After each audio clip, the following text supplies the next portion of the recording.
Donald Trump's butt must be burning because the Canadian Prime Minister just put him on the hot seat at the World Economic Forum, and I have all the blistering details for you next. I'm Dan and welcome to another Occupy Democrats report. To see all of our videos of Trump getting burned, both foreign and domestic, please hit that subscribe button. Let's begin this report with the major kudos Mark Carney is receiving on the heels of his compelling speech, and then I'll have the highlights of him torching Trump. Truth Matters posted, "This is what true global leadership looks like. Canada should be immensely proud today because they are leading the fight back when others dare not." John Mark Taylor described it this way, "Mark Carney just blew the doors off at Davos. That was the shot heard around the world, and I am incredibly proud to say that's my Prime Minister." Oh, Cafe Zenho may have said it best with, "Has Trump humiliated, insulted, and choked world leaders with such intensity that some of them are finally starting to grow a pair?" And Dean Blundell dropped the hammer with, "Mark Carney just walked into Davos and calmly eviscerated Trump and the Trump regime's selfish destruction of the world order, making Canada's stance with Greenland, Denmark, and our allies unconditional. Trump's America is over." And let's begin the highlights with that. We're doing something else. To help solve global problems, we're pursuing variable geometry. In other words, different coalitions for different issues based on common values and interests. So on Ukraine, we're a core member of the Coalition of the Willing and one of the largest per capita contributors to its defense and security.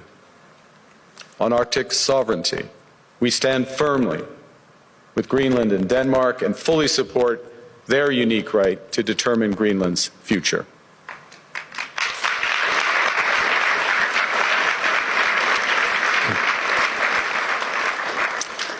Our commitment to NATO's Article 5 is unwavering. So we're working with our NATO allies, including the Nordic-Baltic Gate, to further secure the alliance's northern and western flanks, including through Canada's unprecedented investments in over-the-horizon radar, in submarines, in aircraft, and boots on the ground, boots on the ice.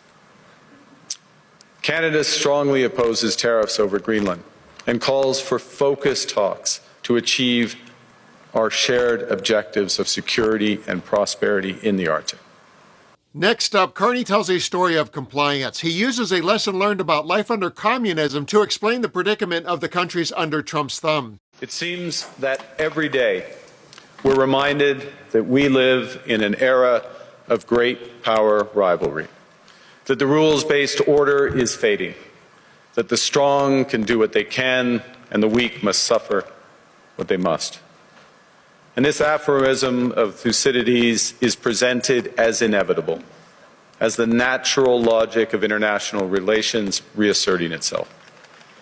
And faced with this logic, there is a strong tendency for countries to go along to get along, to accommodate, to avoid trouble, to hope that compliance will buy safety.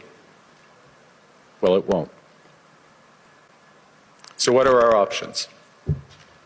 In 1978, the Czech dissident Václav Havel, later president, wrote an essay called "The Power of the Powerless." And in it, he asked a simple question: how did the communist system sustain itself?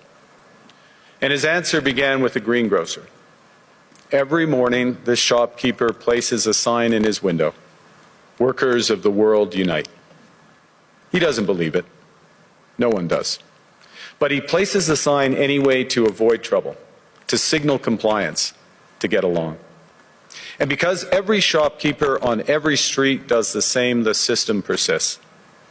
Not through violence alone, but through the participation of ordinary people in rituals they privately know to be false. Havel called this living within a lie. The system's power comes not from its truth, but from everyone's willingness to perform as if it were true. And its fragility comes from the same source. When even one person stops performing, when the greengrocer removes his sign, the illusion begins to crack. Friends, it is time for companies and countries to take their signs down. For decades,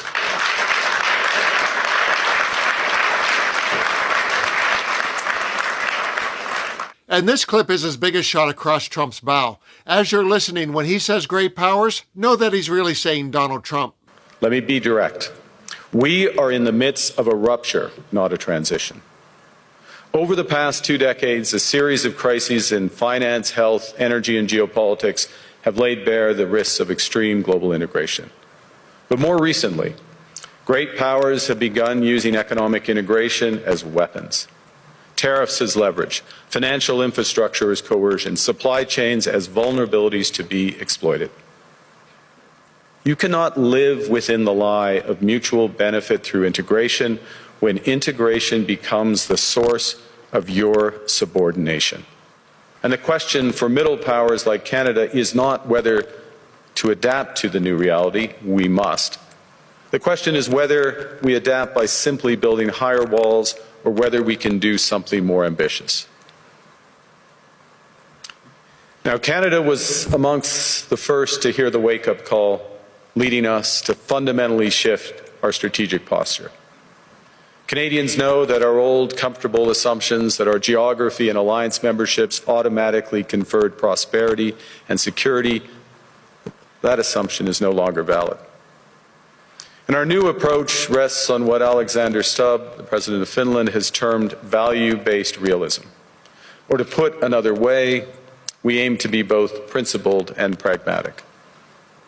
Principled in our commitment to fundamental values, sovereignty, territorial integrity, the prohibition of the use of force except when consistent with the UN Charter, and respect for human rights. And pragmatic in recognizing that progress is often incremental, that interests diverge, that not every partner will share all of our values. So we're engaging broadly, strategically, with open eyes. We actively take on the world as it is, not wait around for a world we wish to be. We are calibrating our relationships so their depth reflects our values. And we're prioritizing broad engagement to maximize our influence. Given the fluidity of the world at the moment, the risks that this poses and the stakes for what comes next. And we are no longer just relying on the strength of our values, but also the value of our strength. In closing, I have 2 thoughts. Carney mentioned under threat and the need to reduce the leverage that creates coercion. And in both cases, he meant Trump. And he said we need to call it what it is. But he did not say his name out loud, so that was disappointing and a missed opportunity. But otherwise, I liked what I heard and understand the praise for the speech. Like Macron before him, Carney lit a fire under Trump without saying his name, and together I think they're signaling a serious coalition that is going to strike back at our deranged leader. There's just nothing like a common threat and unlikable enemy to bring people and nations together.